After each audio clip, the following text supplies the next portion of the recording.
Hello. Thank you very much for joining our session today. And it's going to be a quick and a short session, sweet as well. So bear with us for a few seconds here. And what we're going to do is that we're going to start sharing, we're going to start working with uh, the program that we have today, the program that we're going to be covering today. We will be sharing it right now. And then here we go. You have the program, and everything is working perfectly. And we thank you for being on this chat. Merci beaucoup pour avoir votre temps et pour être sur cette chaîne. Et nous vous remercions beaucoup pour votre soutien. Donc aujourd'hui, en fait, le point que nous allons passer aujourd'hui, c'est de parler un peu de Python, la programmation Python. Mais nous allons utiliser le paquet appelé Pandas. Donc, Pandas, basically, est utilisé pour la gestion des bases de données. Et ce que ça permet aussi de faire des analyses scientifiques, je dis scientifiques, des analyses financières pour dire le peu. Mais c'est un paquet quand même que si vous maîtrisez ça, vous allez pouvoir arriver à faire tout ce que vous voulez faire quand ça arrive à base de données et aussi à la gestion de bases de données, à la création des données et autre chose que vous pouvez faire. Bon, présentement, nous avons notre premier programme de Python. Et ici, ce que nous allons faire, c'est que nous allons commencer par créer des objets en Python.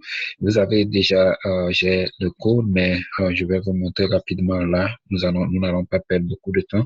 Donc ici, ce que je suis en train de faire, c'est que je vais créer une série de données qui vont de 1, 3, 5. Et puis, je vais ajouter une valeur qui est une valeur qui manque. Et nous allons avoir 1, 2, 3, 4, 1, 3, 5, une valeur qui manque, et puis 6, 8. Dès que nous allons jouer cela, donc ce que vous allez avoir est que ici, le S, c'est notre élément, c'est notre variable. Et bon, maintenant, dès que vous allez assigner, ou bien vous allez incorporer cette donnée pour notre variable S. Nous allons essayer de montrer les informations et pouvoir arriver à display, comme on le dit généralement, à montrer ça. À montrer. Maintenant, ce que nous allons faire ici, c'est que pour progresser un peu, nous allons créer une base de données qui, en fait, prend en considération le temps.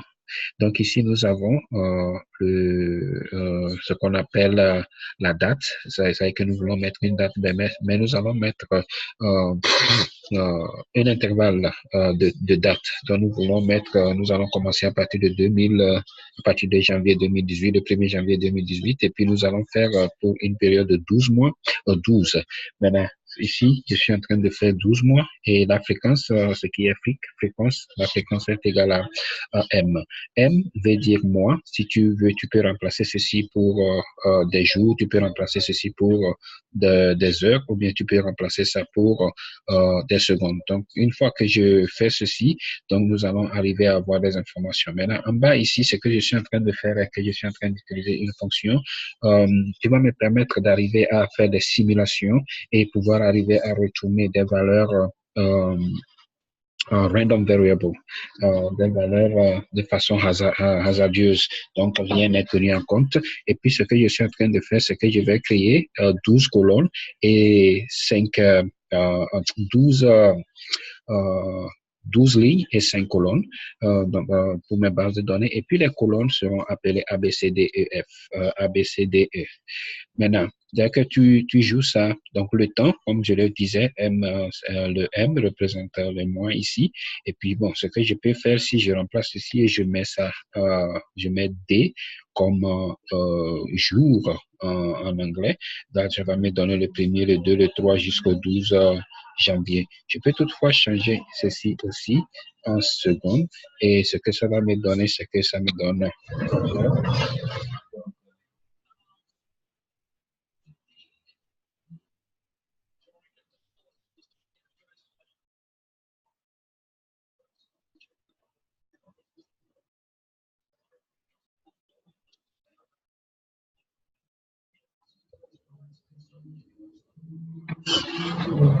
Là, vous allez voir les informations. Et donc, maintenant, ici, si je veux, par heure, donc ce que je vais faire, c'est que je change ça en heure.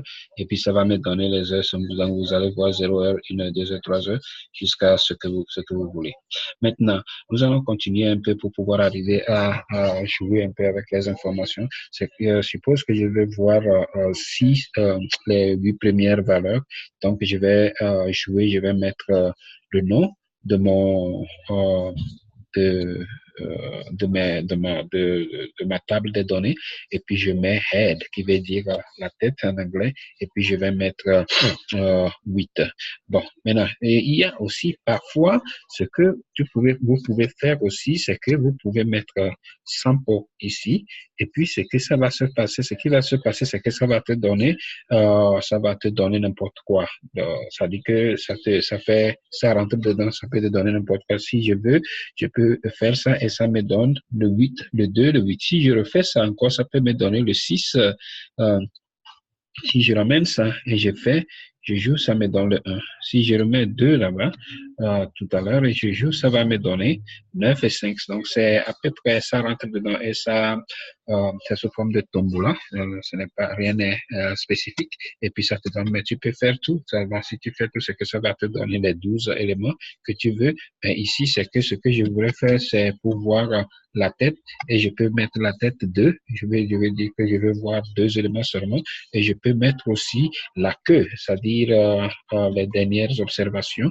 Et là, je fais ça et ça me donne les dernières heures de l'année. Mais ici, par exemple, ce que je vais faire ici, si je change ça en mois, donc c'est que là, vous allez venir en bas ici et tu joues ça. Donc, tu vas voir que maintenant, les informations vont changer. Et là, tu as décembre, novembre et décembre. Donc, c'est comme ça. Et si tu veux voir la tête, là, tu fais head et puis c'est fini. Bon. Maintenant, supposons que tu viens et tu as les informations et que tu veux vraiment comprendre ce base de données ici, ce que c'est. Donc, ce que tu peux faire, c'est que tu vas mettre le nom de base de données et tu mets info, qui veut dire les informations que tu veux et puis ça va te donner les informations, les variables sont là et les types, quels sont les types de données qui sont dedans. Donc, ici, c'est uniquement que des nombres. Donc, c'est à peu près comme ça que vous allez faire pour pouvoir arriver à savoir réellement, pour pouvoir arriver à comprendre ce que la base de données que vous avez est.